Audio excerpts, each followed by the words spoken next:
அந்த விசாரணை ஆணையம் வகுக்க அந்த இது பொதுக்கூட்டத்தில் வந்து நம்ம வந்து கூட்டம் வந்து ஒரு இது திட்டம் வகுக்கப்படும் முதலமைச்சர்னு சொல்லியிருக்காரு. இது அடுத்த கட்டமாக விஜய் இதை எப்படி கையாளணும்னு உங்களுடைய பார்வை அறிவுரைகள் ஏதாவது? அறிவுரைலாம் இவங்களுக்கு சொல்கிற மாதிரி இல்லை.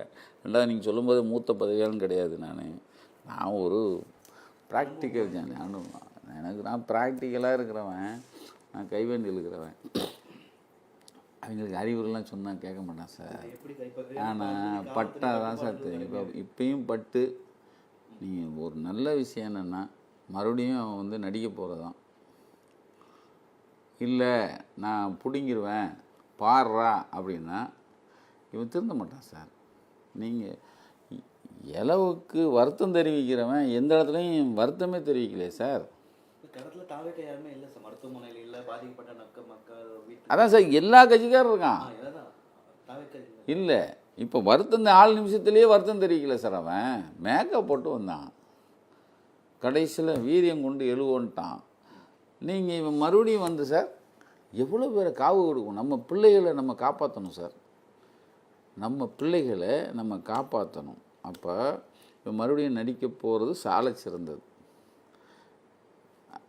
இவன் வந்து மறுபடியும் வந்தான்னா நான் வந்து திமுக இவன் வந்தால் திமுகவுக்கு ஆப்பு வச்சுருவான், இல்லைன்னா சீமானுக்கு ஆப்பு வச்சுருவான் அப்படிங்கிறதெல்லாம் சொல்ல. வந்தால் தமிழ்நாட்டுக்கு கேடு சார், கேடு விளையாமல் இருக்கணும்னா எதிர்காலம் கருதி விஜய் ஏதோ இந்த இப்போ பனையூரா வெங்காய ஊர் இன்னொன்று எங்கெங்கே 4-5 இடத்துல வச்சுருக்கான். நிம்மதியாக அங்கே இருந்துட்டு மறுபடியும் இப்போ தான் 200 கோடி ரூபா வாங்குறாங்களே. நீ பேசாமல் நீ உன்னை நடிக்கிறானா இந்த சாவில் நடிக்க தெரில. இப்போ 4 நிமிஷத்தில் நடிக்கவே தெரில. அவனுக்கு அழுகிற மாதிரியாக நடித்து தொலைச்சிருக்கலாம், அதுவும் இல்லை. அதனால் பேசாமல் பேக் டு த என்னது மீண்டும் முதல் அத்தியாயங்க மாதிரி. அவங்க அப்பா வந்து உண்மையிலே அவங்க அப்பா அவர் மனசாட்சி இருக்கிறவர். அவர் வந்து நிச்சயமாக அவருக்கு மனசாட்சி இருக்கிறதுனால இதுக்கு அழுதுகிட்ருப்பார். இப்போ என் மகனால் இப்படி ஆயிடுச்சே அப்படின்னு சொல்லி. முன்னாள் IPS அதிகாரி, முன்னாள் மாநில தலைவர் ஒருத்தர் இருக்காரு. இது விஜய் மீது மட்டுமே நம்ம தவறு சொல்லக்கூடிய காவல்துறை ஃபெயிலியர் ஆயிருக்கு அப்படிங்கிறார். யார் நான் சொல்கிறேன், அந்த அதிகாரி யாருன்னு தெரியாது. என்ன சார் ஃபெயிலியர் சொல்லுங்கள். நீங்கள் 10,000 நீங்கள் ஒரு இடம் சொல்கிறீங்க,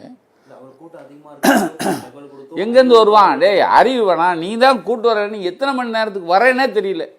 இப்போ கூட்டம் கூட்டினது போலீஸ் இல்லை, போலீஸ் தான் நீ தான் அனௌன்ஸ் பண்ண 8:45 வரேன்ட்டு, நீ தான் அனௌன்ஸ் பண்ண 12 வரேன்னு, நீ தான் அனௌன்ஸ் பண்ண 3 மணிக்கு வரேன்னு. நீ எத்தனை மணிக்கு வரேன்னே தெரில.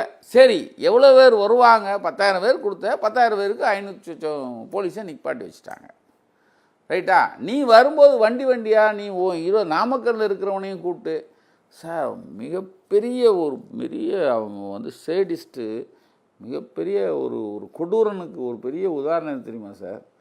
அவன் லைட்டை ஆஃப் பண்ணி போட்டது பார்த்தீங்களா? அது ஆஃப் பண்ணிவிட்டு சார் போடுவான், போட்டு அப்படி சிரிப்பான் பார்த்துறீங்களா? அப்படி ஒரு இப்படி கையை வச்சுட்டு அப்படி சிரிப்பான் அந்த ஆள்.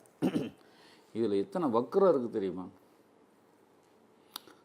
ஏன்னா டேய் எனக்கா எவ்வளோ ஒரு வரான் பாடுறா, என் மூஞ்சை பார்க்கறதுக்கு எவ்வளோ ஒரு ஓடியாரான் பார்த்தியா அப்படிங்கிற அந்த வக்கரம். இப்போ நீ வரும்போதே எத்தனையோ வண்டி, எத்தனையோ 2 வீலர், எத்தனையோ இது வரும்போது எத்தனை செத்தான்னு தெரியாது, அவன் கணக்கில் இல்லை.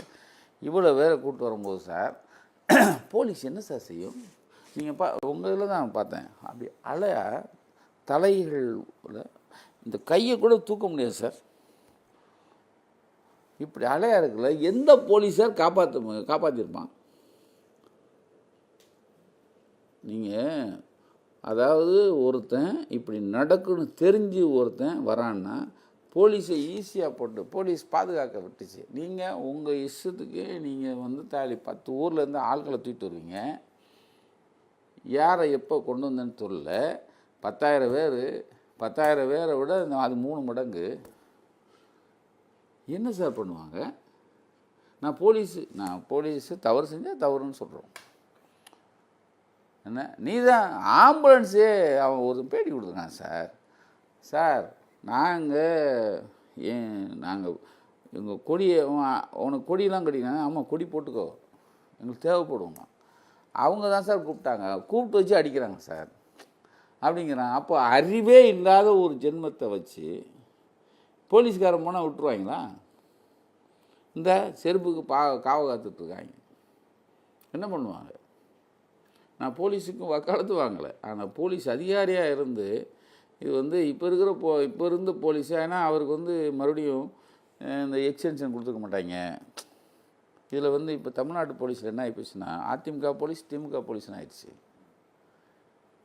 2 வகை.